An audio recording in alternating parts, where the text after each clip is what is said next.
The Nifty 50 was up 2.06% in July. IT stocks up 19% in a single month.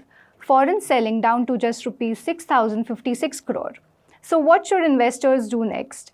If you are a mutual fund investor or someone wondering whether to put fresh money into the market right now, this video is for you. Stay till the end for our 5 model portfolios. I am Pooja and with me is Vishal. Vishal, July looks like the month FII selling finally stopped mattering. That's the story, Pooja. Look at the flow numbers. FII outflows peaked in March at rupees 1.22 lakh crore.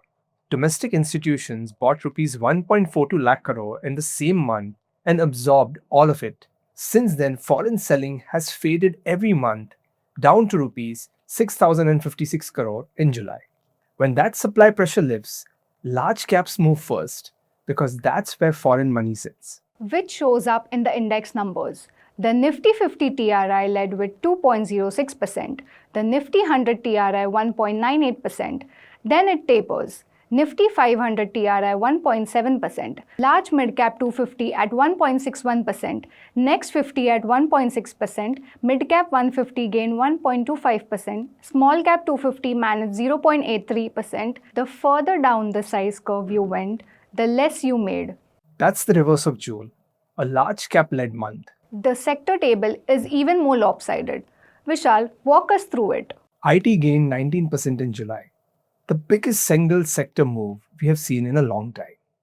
And it came off a weak base.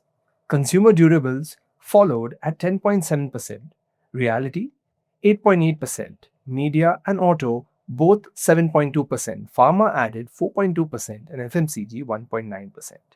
Financials and energy sat out. Energy fell 3.6%, defense 3.4%, PSU banks 1.9%, private banks 1.4%, technology and consumption carried the month. After a run like that, are we getting expensive? That's the question viewers ask every month. Not on this data, Pooja. The Nifty 50's forward PE moved between 18.4 and 19.5 times through June and July, and closed the month at 18.7 times. The 3-year average is 20.4 times. The index is trading at a discount to its own history even after the rally. Let me take the global picture because crude oil is the headline. Brent dropped to $69 to $72 in early July when US-Iran tensions cooled, then went straight back to $88 to $90 by month end. US inflation improved with CPI at 3.5% in June against 4.2% in May, and monthly prices falling 0.4%. The Fed still held rates at 3.5 to 3.75% for a fifth straight meeting and kept its hawkish tone. The US 10-year Treasury is above 4.6% and Japan's 10-year yield is at multi-decade heights. Vishal, what does $88 crude oil do to India? It's one of the main risks. Higher crude oil raises the import bill, feeds inflation, and pressures the rupee. The rupee ended July at a record low of 95.73 to the dollar.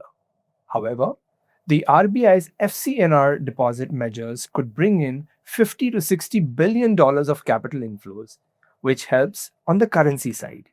There was better news on trade, wasn't there? Yes, two things.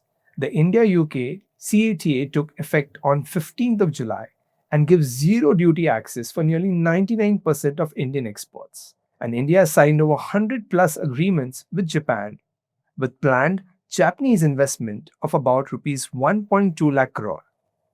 On the US side, the proposal keeps Indian pharma imports tariff-free until August 2028, then 100% and 200% from August 2029. That hangs over pharma exporters, though they keep a cost advantage and have time to shift volumes towards BRICS countries, Africa, and West Asia. On growth, the IMF trimmed India's FY27 forecast to 6.4% from 6.5%, citing crude oil and monsoon risk. It raised the FY28 number to 6.7%. A small trim this year and a higher one next year. The medium-term view holds. On to prices, retail inflation rose to 4.38% in June from 3.93%, with food at 5.32%. Rural inflation at 4.74% is running above urban at 3.92%, still under the RBI's 6% upper limit, and the Q1 FY27 average of 3.9% came in below the RBI's own 4.2% projection. The wholesale number is the uncomfortable one. WPI hit 9.87% in June from 9.68%, with fuel and power inflation at 27.41%. That's crude oil showing up in input costs. Industrial production was the bright spot, with IIP at 7.3% in June against 5.1% the month before. And the internals were broad. Manufacturing rose 7.8%, with 19 of 23 industry groups positive, and capital goods grew 14.2%. Bond markets were quiet by comparison. The 10-year G-Sec ended at 6.8% on 29 July, up 3 basis points from a month earlier, after trading in a 6.68 to 6.86 band. Call rates eased to 5.3%.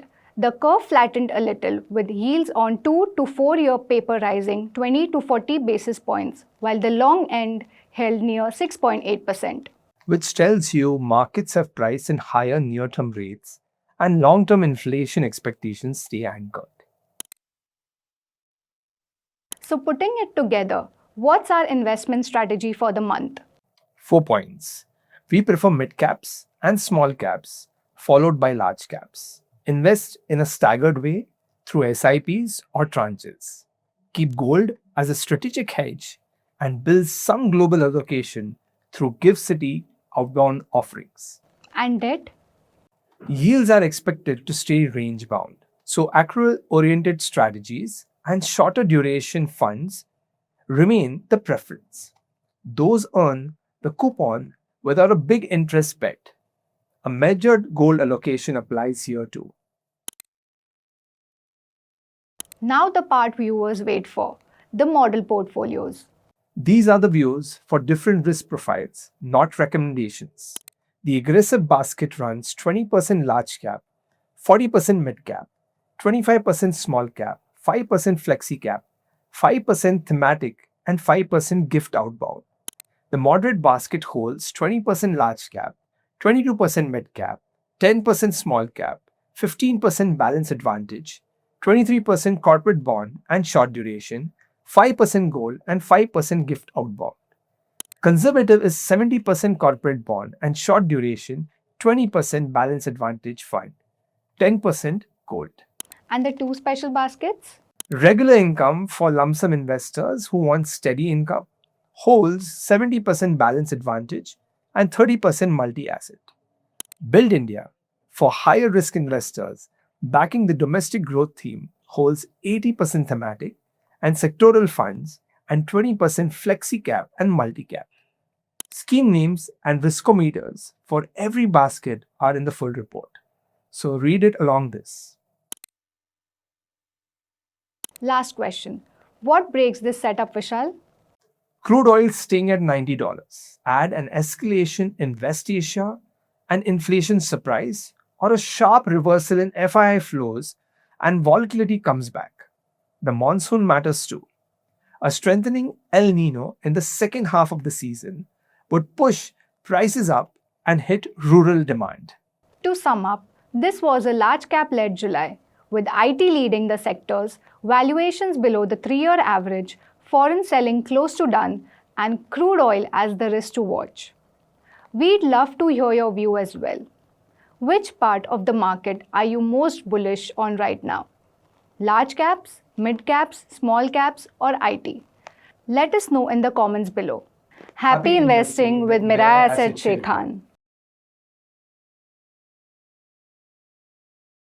Investment in securities market are subject to market risks. Read all the related documents carefully before investing.